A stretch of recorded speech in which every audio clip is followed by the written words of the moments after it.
What's up, everybody? GI Rail fan here. Welcome to the second live discussion of the Car Barn Bandits. A couple of disclosures that I want to make to you guys. I'm having some sinus problems, so you might see me coughing or clearing my throat a lot in this video. And I apologize if that kind of stuff irritates you, but it's live. So, I really can't edit it out or cut it out like I would with my other videos.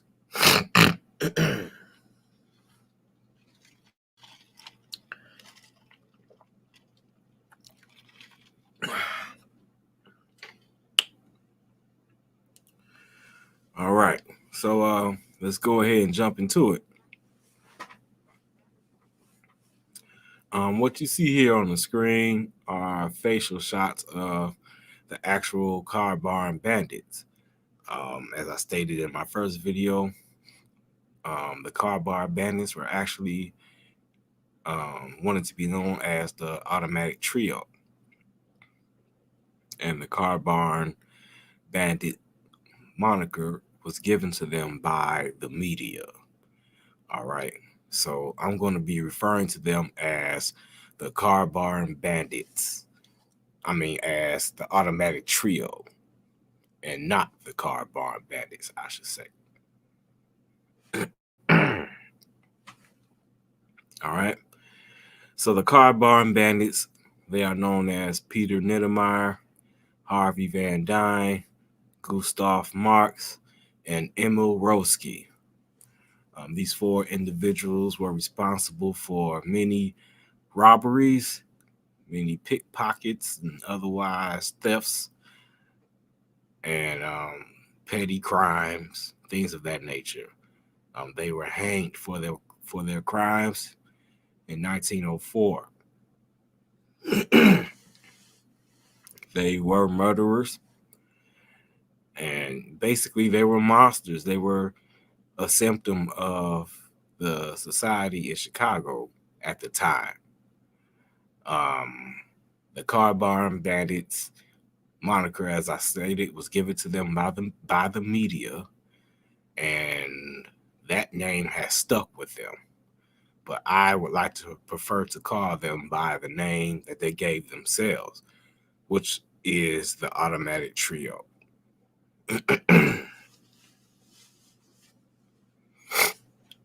So without further ado, let's begin.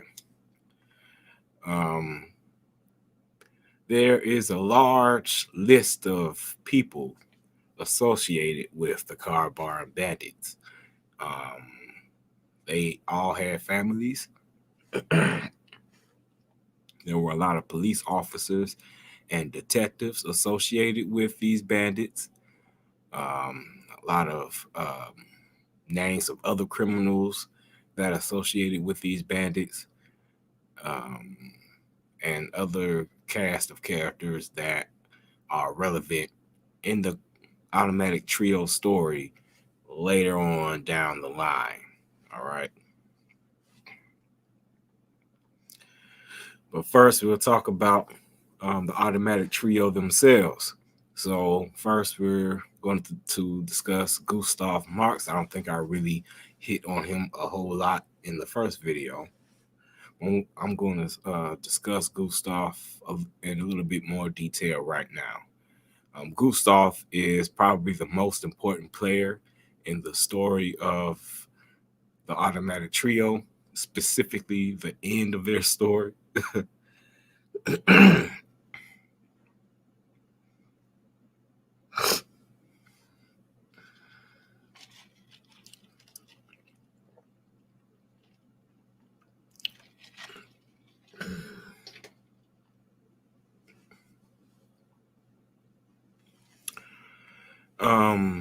The Marx family at the beginning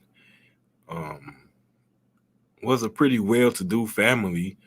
The father, he was a man that made a very comfortable living for himself and the Marx family. Enough of a living to where he was able to afford to send his son, Gustav, to a private school. Um, the name of the school was the Hamilton School, and according to my notes, that school was located at Cornelia Street and Marshfield Avenue. Um, it was the Hamilton School was a religious school, but at that school, in the Hamilton School, Gustav was a problem child. He was a petty thief, even back in his childhood.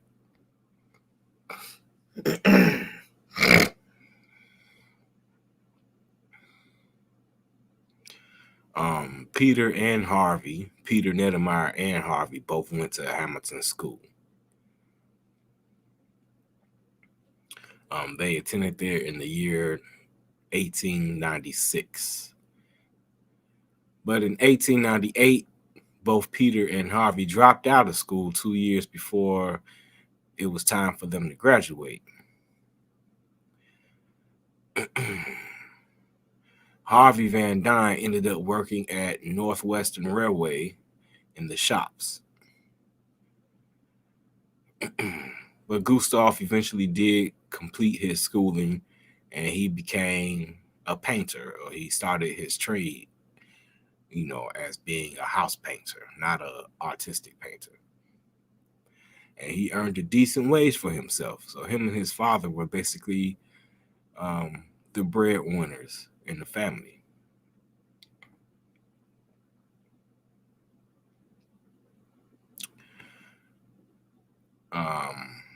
Peter Nettemeyer in the year 1900 began his professional criminal career by robbing and killing a brakeman in Ontario, Canada, allegedly.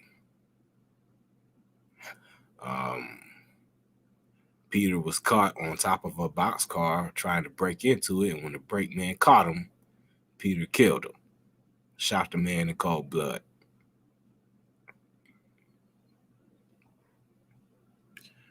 And while Peter Nettemeyer was embarking on his criminal career, Gustav became bored with his job and started to become a bit of a loafer and started hanging out at the local bars and pubs. And in those bars and pubs is where he gained his reputation as a ladies' man.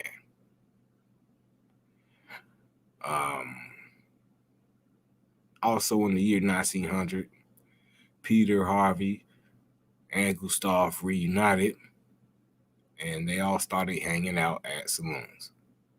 All right. At this time, Gustav was 18. Also, Peter and Harvey, they were all around 18 or 19 years old. And this is the year where they met Emma Roski, who was 15 at the time in 1900.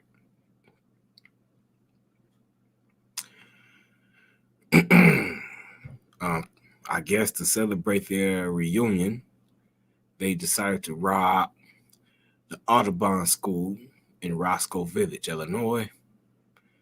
That address would be 3500 North Home Avenue. Home spelled Hoyne. Home Avenue. Their target of choice was lead piping inside of the school. They were caught, and the trio, Gustav, Peter, and Harvey, all three of them were sent to Bridewell,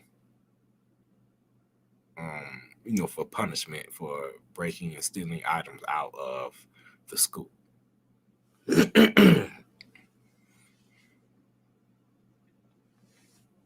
And this was the only time that the group was ever arrested until the end of 1903. We're still in the year 1900 right now. They only served a couple of weeks, like 3 weeks in Bridewell. And that's hardly enough time for any sort of rehabilitation. Bridewell just ended up becoming a place for them to be trained to be better thieves. So while they were incarcerated, the other kids or young adults who were at Bridewell serving time with them schooled them a little bit about thievery and how to rob people, how to intimidate people, how to hit bigger targets, you know. And these boys soaked up this information, and once they were released about a month later, um, they were even worse than they were before.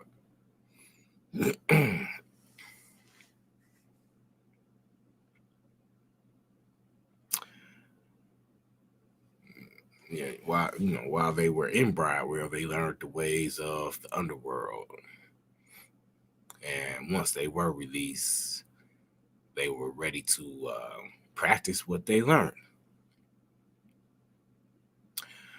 But Harvey Van Dyne, being the cerebral person that he is, or he was, he knew that embarking on a life of crime so soon after, you know, being locked up just wasn't the way for him to go. So he decided to join the military. His decision was also based on um, his thirst for excitement and danger.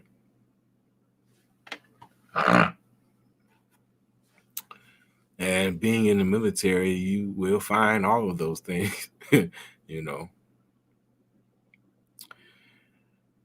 So he signed up to volunteer with the Illinois National Guard. Harvey Van Dyne. He signed up with the Illinois National Guard, and his regiment was sent to Cuba.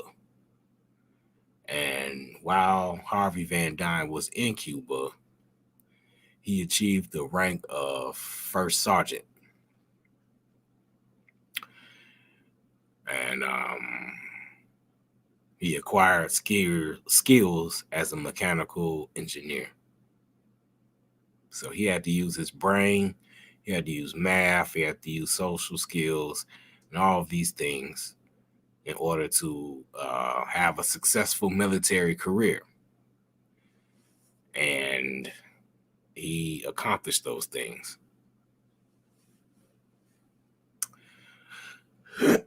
While Harvey Van Dyne was gone, Gustav returned to his trade as a painter,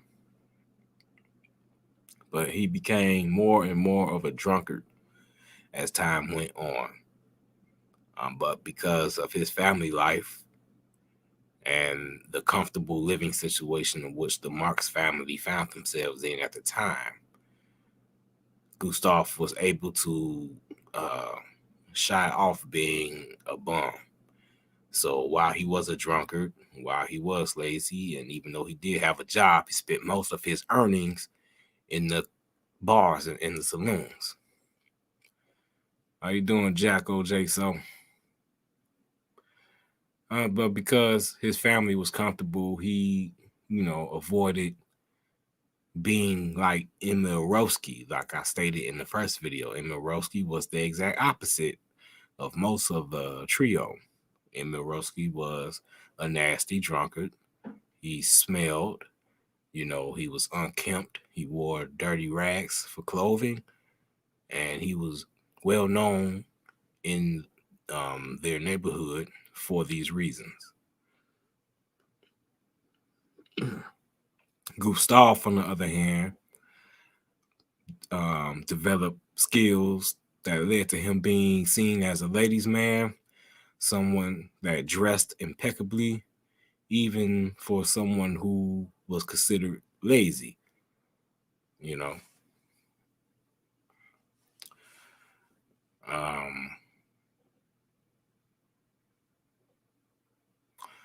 Emil, like I stated, he did work jobs, but he would often get fired for his laziness, for his unkempt nature, and for his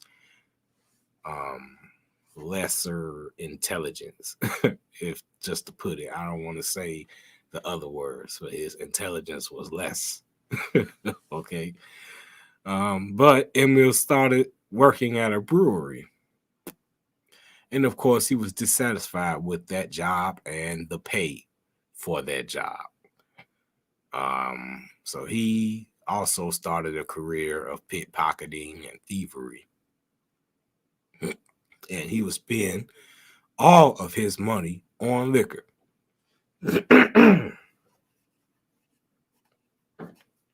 He never bought clothes.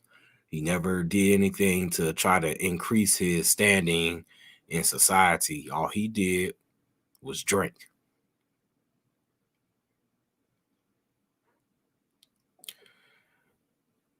Because of Emil's impressionable nature, Peter and Gustav used Emil.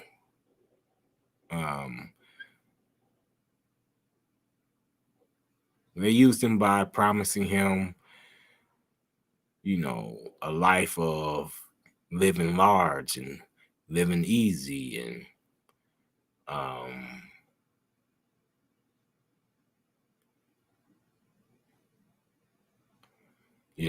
being immune from criminal behaviors. Like they just use him like a little puppy, basically.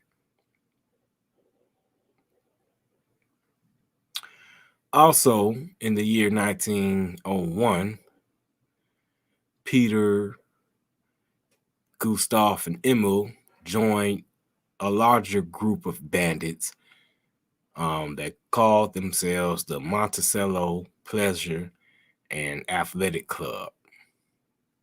Monticello was headquartered in an empty building at Monticello Avenue and the Chicago River. During this time, Peter and Gustav became de facto leaders in the Monticello Club. And they turned the club from being just a place where rebellious rich kids went to be destructive. They ended up turning Monticello into a large petty theft, petty crime group. This group specialized in burglaries, pedestrian robberies, and pickpocketing. Monticello, like I said, was located on the north branch of the Chicago River. Foster and Monticello, and from that intersection head south down Monticello to the riverbank, and that was basically where that club was located. In fact, I have a picture of the inside of the club around here somewhere. Let's look for it very fast. I know you're in here because I just put you in here. So where are you?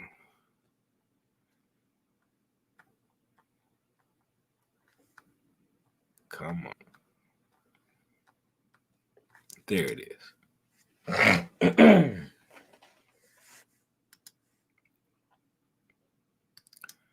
So this is the picture. This is a picture of what the Monticello Pleasure Club looked like on the inside. I'm not really sure exactly how big this actual building was. I've never seen a picture of the outside of this building. But you can see that they utilized an old gymnasium or old, boxing gym as the headquarters for their gang. All right. So, this is where the Monticello Club met, plotted out their crimes, divvied out the dough, split up the rewards between the members. And the Monticello Club was a pretty large club. I hesitate to use specific numbers because I don't know exactly how big this club was, but it was big enough to warrant them to have a headquarters, So this is just a portion of the actual Monticello Club building. And as I stated, the Automatic Trio ended up becoming leaders of this club. And basically, they began to terrorize Chicago with their petty crimes. Pickpocketing, as I stated, burglary, robbing people on the streets. And as I stated in my first video, these crimes were the crimes to do at the time. If they use weapons, they only used them to scare people most of the time. But there were other times where, yes, people were killed. But I found no evidence that the Monticello Club was engaged in any sort of murderous activity. All right. I don't think they wanted to bring that sort of heat upon themselves. So they pretty much stuck to just armed robberies, home invasions, like I said, pedestrian robberies, just robbing people on the street, basically, in the daytime and the nighttime. And they got so good at it that they would pickpocket and rob people in broad daylight. They didn't have to wait for nighttime. That's how good these guys got at their job. And these are just a group of young men between the ages of 15 and 19 or 20 years old. You know, these aren't like career criminals. You know, they're very young. They're very naive. They aren't experienced. Probably most people in the Monticello Club were not experienced in burglaries and pickpocketing until Gustav Marx and Peter Nedemeyer got a hold of the club.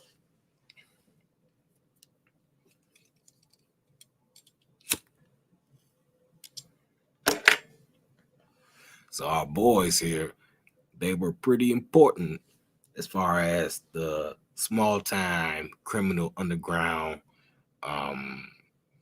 burglaries and robberies and things of that nature. The pleasure clubs, there were other pleasure clubs other pleasure clubs in the city of Chicago at the time. Monticello was just one of them.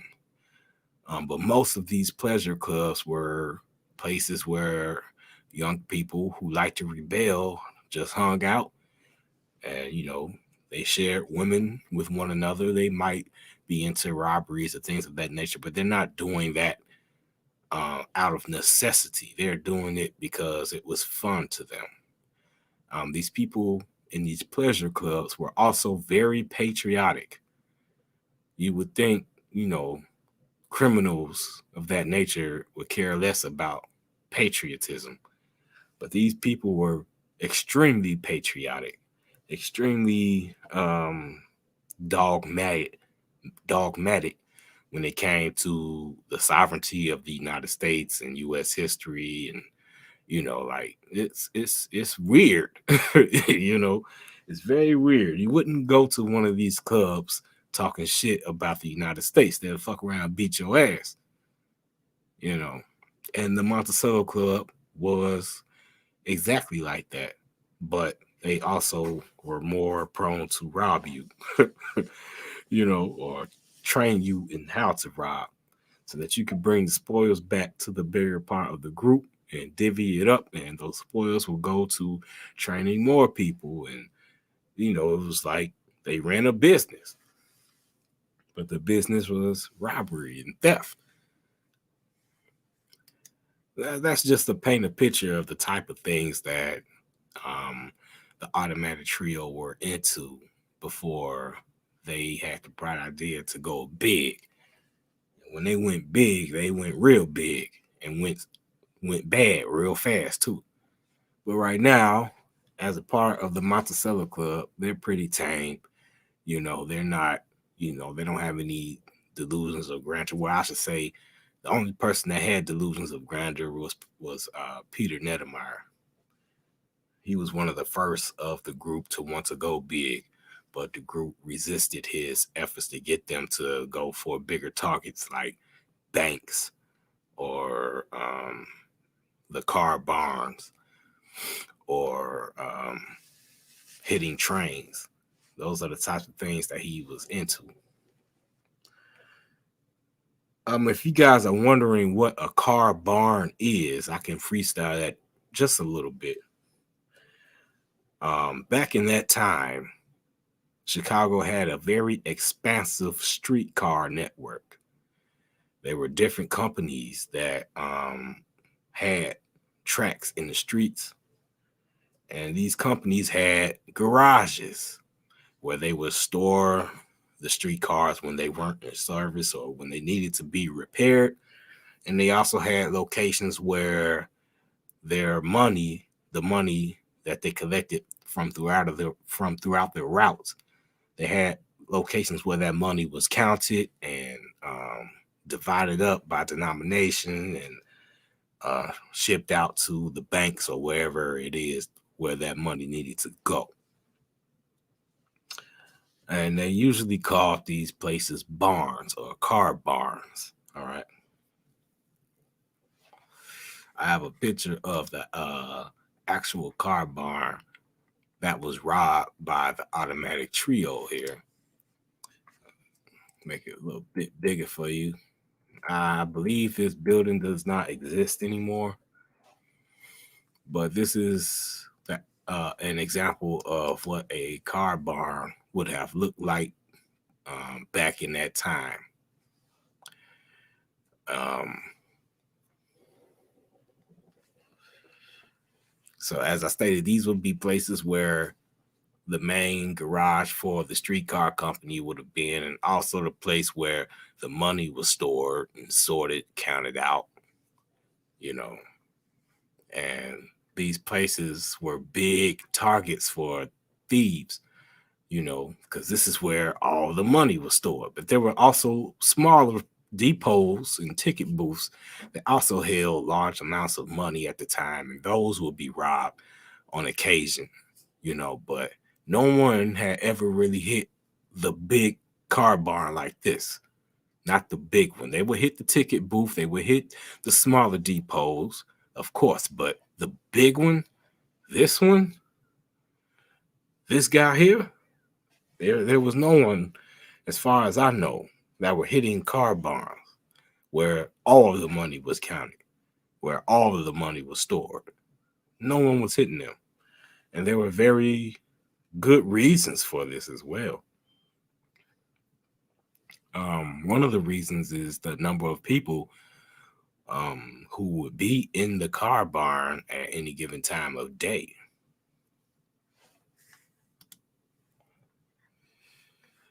Oh, you're welcome, Jacko J. So you're welcome.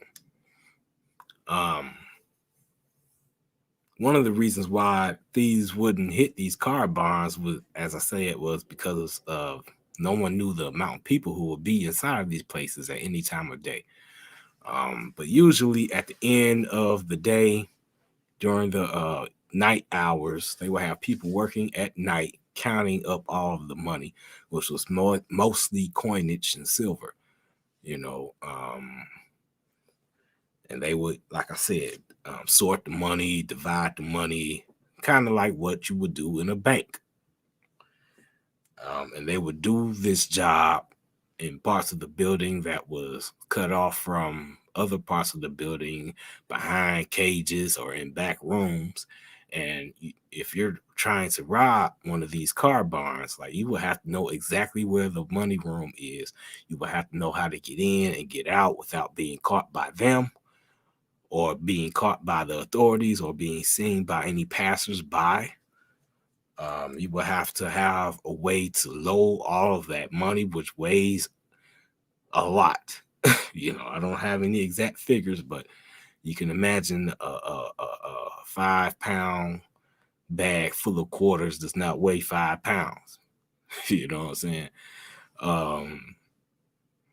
Yeah, they also held other valuables like jewelry and other things of that nature. And like I said, you really would have to have a hell of a plan to rob one of these bigger car barns. And these people, the automatic trio, they did it. They hit the car barn. And that's why their name kind of sticks around to this day. Like, this was not a small robbery. This was not something that happened in Chicago, probably ever. But these guys, this group of young punks, they actually hit the big car barn. And it was so odd and so sensational and so bold that the legacy of these guys stuck around even to this day, to the point where someone like me is talking about it. And we're going to talk about the actual car barn robbery itself in another video, because I really want to set the stage up right now just to kind of pave the way to tell the story and not just jump straight into the car barn robbery. If you want to know about the car barn robbery on this channel, you're going to have to wait. I can't, unload everything in one video because the story is just too big, But these guys actually did it. Excuse my phone. I'm not about to answer that. But yeah, these guys, they did what was thought at the time to be impossible. They actually hit the car barn. But anyway, we're gonna go back and talk a little bit more about the actual people behind the robbery itself. And I think that I left off at them at joining and becoming leaders at the Monticello Club.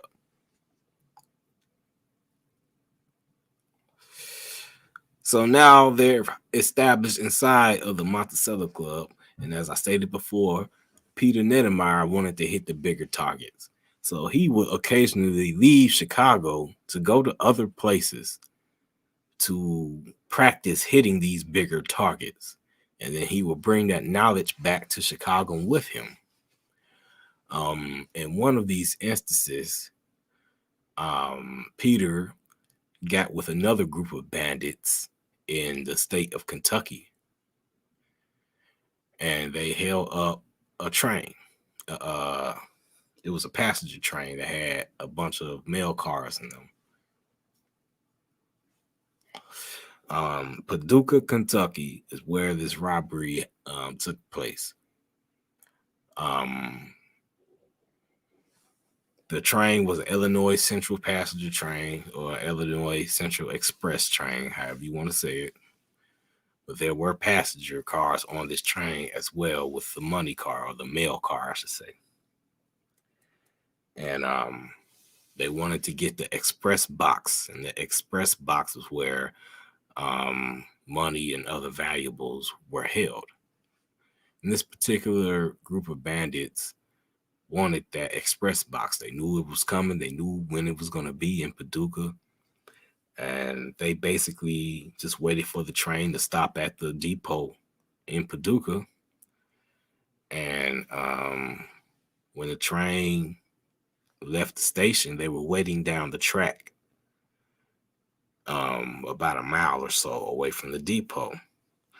They were able to flag the train down, and when the train stopped, the bandits hit the back of the train where the express car was. Well, actually, they robbed the whole train, not just the express car. You had a group of bandits that was focused on getting the express boxes where the money was. Then you had another group of bandits that held the engineer up at gunpoint. And then another group of bandits that took control of the passenger cars. And they actually walked through all of the passenger cars and robbed everybody in those cars. But what they mainly wanted was the express box with the money in it. And their actual robbery was successful. They got everything that they wanted. Nobody got hurt. Nobody got killed. And they allowed the train to continue on its way. When the train started to roll away, they took off into the woods. But one of the conductors jumped off of the train and ran all the way back to the Paducah depot to report the robbery of the train. In that instant, a posse was formed, and the posse went up the track to the spot of the robbery, and then entered the woods to search for the bandits that hit the train. The bandits didn't have time to even open the express box and count the money by the time the posse was on their ass. So they took off running through the woods, and then they ended up in the swamp, and the swamp slowed them down. But about 99% of the gang or the bandits got away from the police. They were even being shot at by this posse that had formed, and nobody was hit by any bullets or anything of that nature. So they're struggling to get through this swamp. And as I stated, Peter Nettermeyer was with this group of bandits, and he found himself trying to help a friend through the swamp. They ended up falling behind the rest of the gang. The actual posse ended up following them through the swamp, and Peter Nettermeyer and his buddy, which he refused to name, as I said, was struggling behind. And when his buddy found or saw how close the posse was getting to them, allegedly that man slit his own throat and killed himself right there in the swamp. And Peter Nettermeyer basically left his friend there to die. Now I don't know if this part of the story ever happened, but that's the story that Peter Nettermeyer told, and he refused to name that particular bandit that slit his own throat. But whoever this person was, it was someone that he had a close relationship with, or he considered his friend, to the point to where he wouldn't even tell the investigators that were questioned him later on. He refused to give the name. So this person who allegedly killed himself in the swamp near Paducah, Tennessee, we don't know who he is.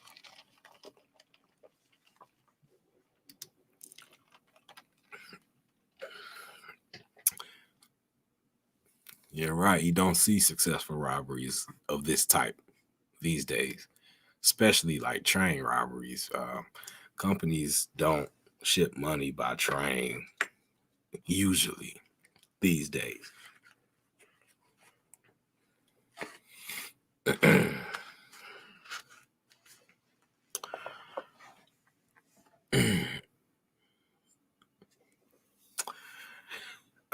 During all this time, Harvey Van Dyne was still in the military, so the gang, even including the Monticello Club, were operating without him.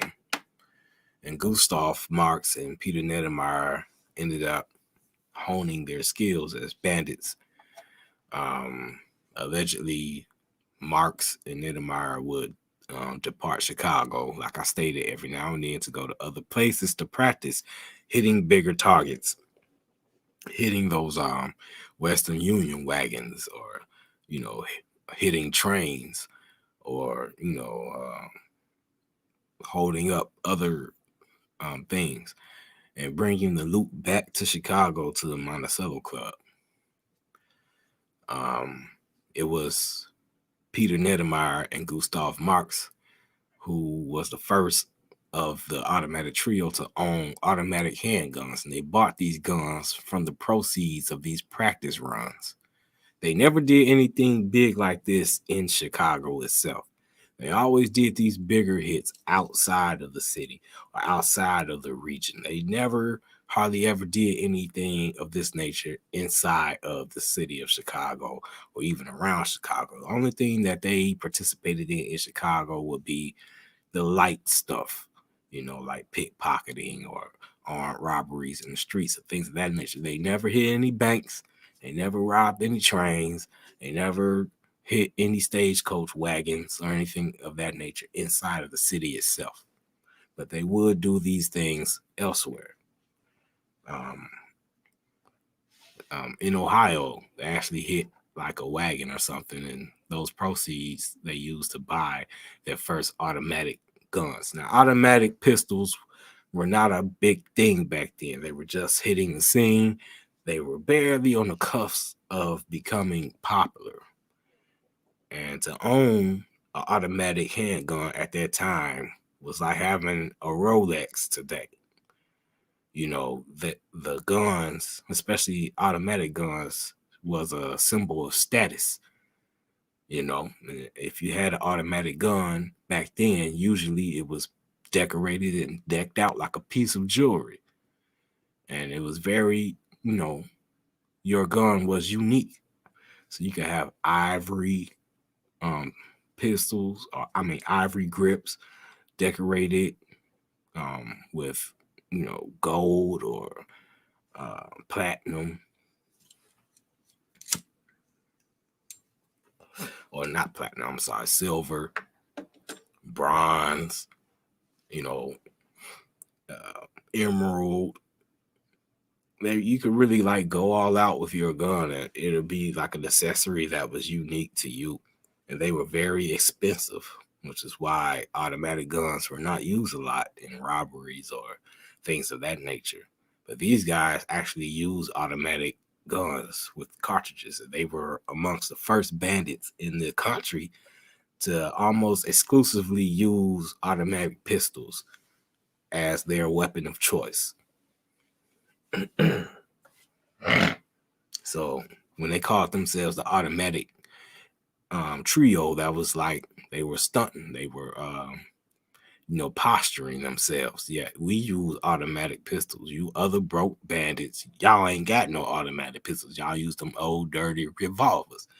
We are successful enough to keep up with our automatic guns. We buy cartridges, we decorate them, things of that nature. If you had an automatic gun back then, that was a status symbol, So whenever they brandished their automatic guns in front of other bandits, like the other bandits were kind of impressed, like, oh shit, y'all got automatic guns? Okay, all right, y'all must be doing y'all thing. So, amongst their peers, amongst their particular group, they got respect. Like I said, there's no honor amongst these. I'm pretty sure there's a lot of people jealous of them, but they cared less. So, like I said, the first two members of the automatic trio to own automatic weapons were Peter Neddermeyer and Gustav Marx. Harvey Van Dyne was in the military at this time, and he wasn't involved with the group as far as being the first in Chicago to be in an organized group with automatic weapons, semi-automatic weapons, I should say.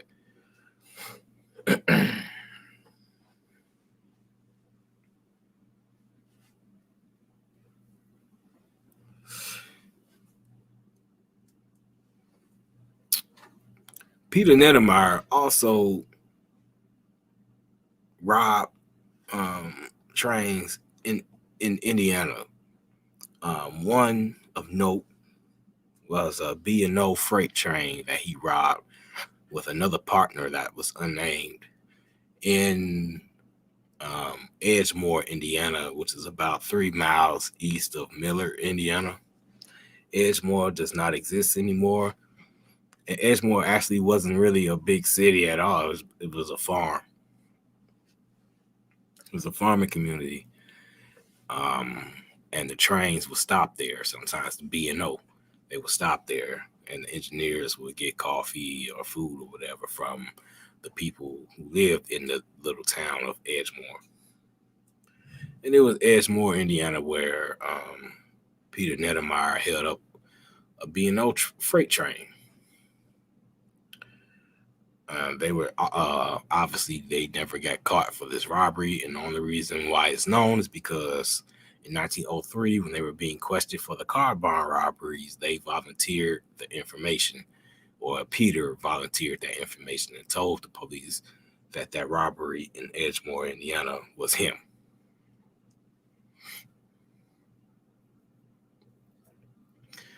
And I could go on and on and on and on. You know, these guys did a lot of shit. You know, and I haven't even gotten into the real good stuff yet. I'm edging y'all on, you know. So I'm about to end this broadcast, and I'll see you guys in the next week or two with the rest of their beginnings as criminals. All right. So thank you for your time, and I'll catch you guys later. Goodbye.